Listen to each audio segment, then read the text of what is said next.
Hi, Matt with eTrailer. Today we're going to be talking about the Thomas Payne Glider reclining chairs. Now these are going to be super comfy and you can get them in a couple colors. The one I'm sitting in right now is going to be Satula, but you can also get this in McCoy to fit whatever type of interior you have in your RV. So let's take a closer look at them. So here at eTrailer, we're going to have a ton of different furniture options to really meet your needs, whether you're looking for a certain type of look or something that feels a certain type of way.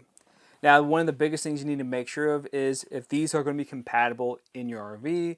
So just make sure you have a door opening of at least 26 inches and that you have the proper space to actually get these installed.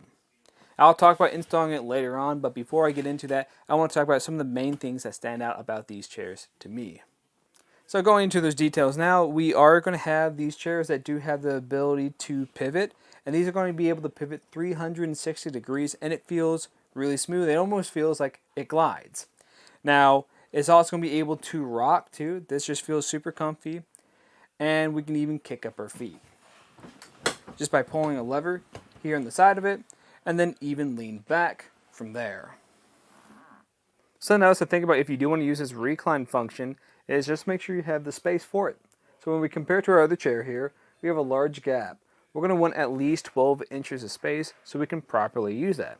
But even if you don't use it, this is still going to be something that is fairly compact in here. And I'd recommend just checking our specs to make sure it is going to fit in your RV. And I wanted to talk a little bit more about the looks and the feel of these chairs. So with the Satula one, to me, this is just going to be a brown color. And then with the McCoy, this is going to be more of a brownish gray. A little bit on the darker side too. And it is going to be fairly smooth to the touch. Now this is going to be made from a polyhide polyester. So smooth on the top. And we're going to have this foam interior of it so it stays nice and soft for you. And something else about this style that I do like compared to a love seat is that we are not fighting for leg room if we're going to be sitting in here together with someone. Now in my opinion, I think this is going to be a great option if you are looking for something that's going to be super comfortable. You can recline, you can pivot, you can even rock, so it can do a lot and it still saves you a lot of space too. And if you do decide to go with it, let us know how it's working for you in either a review or a photo so we can see how it looks in your space. Now when it comes to actually getting this installed, it's actually a pretty simple process. You won't need any tools. The only thing that you're going to need is at least a door frame of 26 inches. Alright, so to move this inside your camper is going to be pretty easy. Just take the first half, you can do that by yourself. The second half, I do recommend having a friend since it is going to be a little bit heavy and a little bit awkward to move around. So that's why I got Ethan with me today. And what we're going to do first is once we have it up, we're going to rotate it in this orientation here. We're just going to take our time, bring it inside the camper. And you might find that that bottom section where it pivots on might rotate on you, so just be a little bit mindful of that. There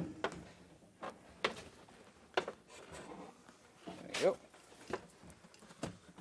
This is going to be a fairly tight fit. Now that we got it in here, what I'm going to do is just kind of get it in a spot where I have enough room to work. And I'm going to rotate this so you can see the back side of it a little bit more.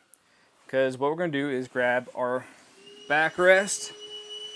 And there's going to be brackets right here. Those brackets are going to grab on to these sections that sit up like this. So we'll just line it up on either side and push it down. And sometimes I do notice, right now I'm just going to hold this up with my head so you can see what I'm doing here. This bracket, if we have it lined up on one side, it's just slightly off.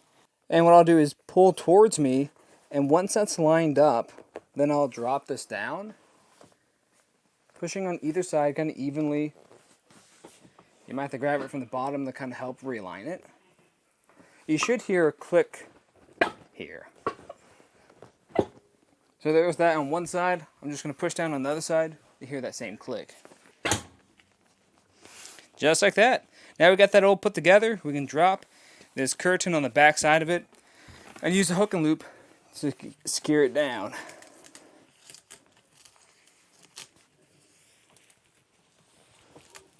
And now we're just going to lift up on it. We're just going to put it into its new home in a spot that works best for you. You notice I already have my other chair in here. And remember, we're going to want at least 1 foot of clearance from the back of our wall to the chair itself. Just to make sure we're not going to make contact with anything. But once you're done with that, that pretty much does it for the installation and some of the features of these chairs. If you guys have any other questions, let us know here at etrailer. And again, I'm Matt, and thanks for watching.